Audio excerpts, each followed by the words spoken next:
defendant is now before the court charged with murder of his wife, Anna Walshe, as well as disentering of her body. On January 4th of 2003, the Haslet police received a call indicating that she was missing. Segment 1. The Facade. Cohasset, Massachusetts. In the winter is a picture postcard of New England serenity. Icy waters lap against rocky shores, and grand homes nestled among bare trees speak of quiet wealth and privacy. In one of these homes lived the Walshe family. To the outside world, they were a portrait of success. Anna, the vibrant and ambitious property manager for a high-end real estate firm in Washington, D.C. Brian, the art consultant from a respected Boston family. And their 3 young boys, the center of their universe. But the portrait was cracking. Brian's world was a house of cards. For years, he had navigated life through deception. He was a convicted art forger, having crafted a scheme to sell fake Andy Warhol paintings. He was awaiting a federal sentencing that promised prison time, a fact he could no longer hide. The financial strain was likely immense. Anna, meanwhile, was soaring in her career, her life a shuttle between their Massachusetts home and a demanding job in the nation's capital. The pressure in the house was a silent, growing thing, a tension buried beneath the cheerful holiday decorations. Segment 2, The Trigger Point. New Year's Eve, 2022, bled into New Year's Day, 2023. The celebrations were over. The hope of a new beginning was a lie. Sometime in the deep, dark hours of that January 1st, within the walls of their beautiful home, something snapped. Perhaps it was an argument over money, over his impending sentencing, over the future of their marriage. The precise catalyst is known only to Brian. But what is known from the evidence prosecutors would later present is that it ended in unimaginable violence. Anna Walshe, a mother of 3, was murdered by the man she trusted most. The house, with its children sleeping innocently in their rooms, became a crime scene. The festive atmosphere curdled into one of panic and horror. Segment 3, The Clinical Cover-Up. Brian Walshe did not call for help. He did not break down. Instead, he embarked on a cold, methodical, and gruesome plan. As his son slept, he turned to his laptop. His search history became a digital confession, a window into a chillingly calculated mind. 4:55 a.m. How to dispose of a 115-pound woman's body. 5:14 a.m. How long before a body starts to smell.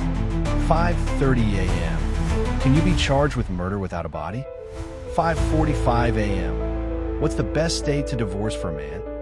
This was not the frantic searching of a grieving husband. It was a murderer doing his homework. The next day, January 2nd, he put his research into action. Surveillance cameras at a local Home Depot captured a man in a surgical mask and leather gloves, moving calmly through the aisles.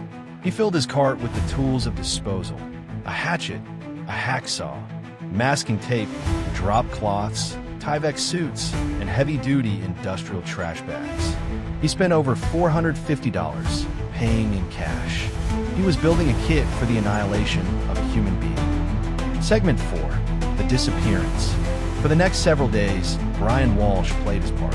He used Anna's phone to send text to her employer, concocting a story about a family emergency to explain her absence. He told friends and then police that she had left for a work-related flight early on January 1st, a story that evaporated under the slightest scrutiny. There was no record of a rideshare, no security footage of her departure, no activity on her credit cards. Meanwhile, he was making multiple trips to his mother's vacant apartment in Swampscott. In the cover of night, he used dumpsters there as a disposal unit, believing the trail would be lost in the vast stream of the city's waste. He moved through the world as a ghost, a man performing the duties of single father while carrying a terrible secret. He was seen at a grocery store, still wearing gloves, buying milk and cereal. A surreal image of domesticity amidst an act of monstrous violence. Segment 5, The Unraveling. The thread began to pull when Anna's employer, concerned by her uncharacteristic silence, officially reported her missing on January 4th. The police, initially cautious, quickly found Brian's story full of holes. The investigation became a race against time and the elements. They tracked his vehicle's movements. They identified the dumpsters he used in Swampscott and, in a monumental effort, traced the garbage to a sprawling, foul transfer station in Peabody. There, detectives in hazmat suits sifted through tons of refuse, a grim archaeological dig for the truth. And they found it. In the trash, they recovered a Puma sneaker, a hatchet, a hacksaw, and garbage bags. Inside those bags, they found Anna's passport, her COVID-19 vaccination card, a necklace, and a pair of boots. Most horrifying of all, they found human bone fragments and tissue. Back in the basement of the family home, a covert search revealed more: a bloodstained, broken knife, and a rug soaked with what was confirmed to be Anna's blood. Segment 6, The Aftermath. Brian Walshe was arrested on January 8, 2023. The charges escalated from misleading investigators to murder. The town of Cohasset was left reeling. The story that emerged was not a simple crime of passion, but a protracted and gruesome act of betrayal. The image of Brian Walshe, the art aficionado, the father, the husband, was replaced by that of a man who could research body disposal while his children slept in the next room.